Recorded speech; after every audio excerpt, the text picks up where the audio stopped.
Hetimet për vrasjen e 49 vjeçarit Jani Aliaj brenda burgut famkeq në Greqi, Korydallo, kanë marrë një kthes të re. Autoritetet greke kanë ngritur dyshime të forta se autori i krimit mund të jetë Giuliano Halili, 44 vjeç nga Tepelena, i dënuar me burgim të përjetshëm. Sipas burimeve hetimore, Halili ndodhej në të njëjtin sektor me viktimën dhe në qeli pranë tij. Ai rezulton i plagosur gjatë ngjarjes, çfarë ka shtuar dyshimet se ka qenë i përfshirë drejt për drejt në vrasje. Fillimisht përgjegjësinë për krimin e mori përsipër një i burgosur grek, 27 vjeçari Christos Vardoniotis, i cili u dorëzua policisë duke deklaruar se ishte autori. Megjithatë, autoritetet kanë vënë re se në trupin e tij nuk ka shenja përleshjeje, ndërsa i vetmi i dëmtuar fizikisht në vendngjarje ishte Giuliano Halili.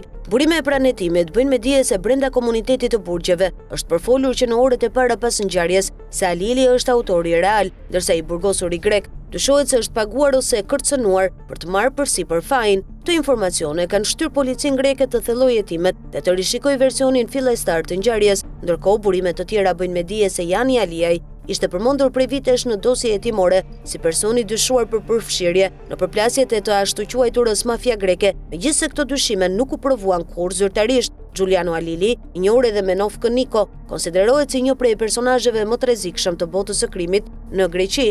Ai është dënuar me burgim të përjetshëm për disa vrasje me pagesë. Në vitin 2011 në Kalamata, ai akuzohet se vrau fillim Mesajan dhe djalin e tij të mitur, një krim i porositur për larje sapesh nga kriminali grek Vasilis Varelas. Në vitin 2018, Halili u arratis nga porti i Pireut gjatë transferimit drejt burgut, por u kap pak orë më vonë. Në qershor të vitit 2024, brenda po të njëjtit burg të Korydallos, ai vrau Alfons Ndocin dhe plagosi një tjetër të burgosur, një ngjarje që dyshohet se ishte porositur nga jashtë. Autoritetet greke po vijojnë hetimet për zbardhur plotësisht rrethanat e vrasjes së Jani Aliajt dhe për të përcaktuar autorin e vërtet të krimit.